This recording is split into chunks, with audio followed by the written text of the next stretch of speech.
potentially the Nautilus,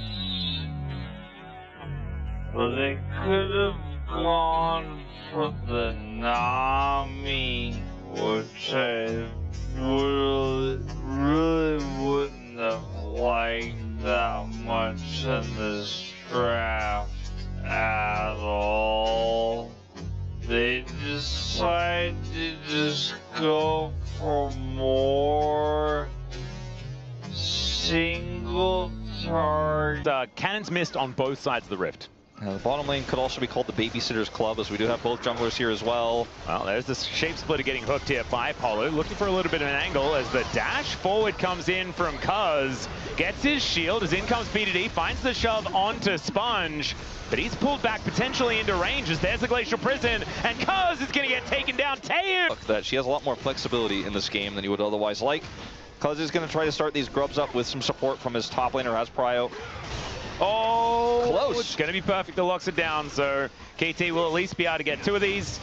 That one gets impatient, and so it might be KT being able to lock down all of them as Sponge. There's the public execution for perfect, and down goes Sponge.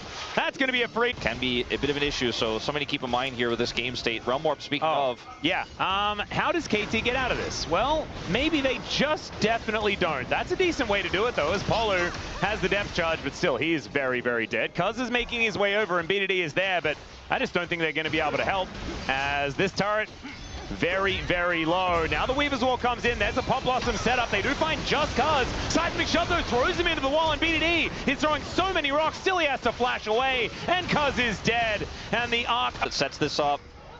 Let's see what they can conservative. Do. 8 seconds as there's the hook onto Lehends, but that is not the target they're looking for. Realm Warp is going to get interrupted as BDD looks for the angle there, but now Cuz needs to get back here and actually smite this Rift Herald. Does actually manage to pick it up, grabs it that they need to take down.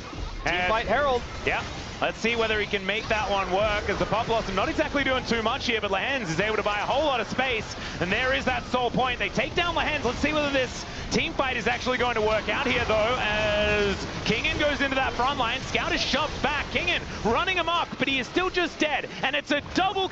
Yeah, they're going to do a lot of work here, as the Seismic Shove is a little bit cute, but doesn't do too much of anything at all. Down will go perfect. That's another kill over to Taeyeon. It's Cuz with that Bolt Breaker trying to get some work done, and now Taeyeon feels like it's his time to shine, but he goes down so low. The flash forward from BDD looks for the kill. He has the barrier, though, and Taeyeon flashes out of the way. Aiming is crazy, and he's just not crazy enough as Cuz gets a big old shield, but he's still going to go down, and that is the ace.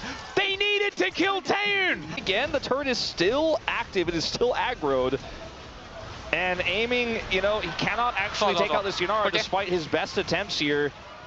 And then BDD goes for the flash as well, looking for this play, and then he just presses barrier and says, no, I have items, you don't.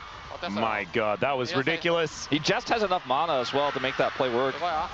Scout comes down. Here is the man drop from the Pantheon as depth charge comes on in.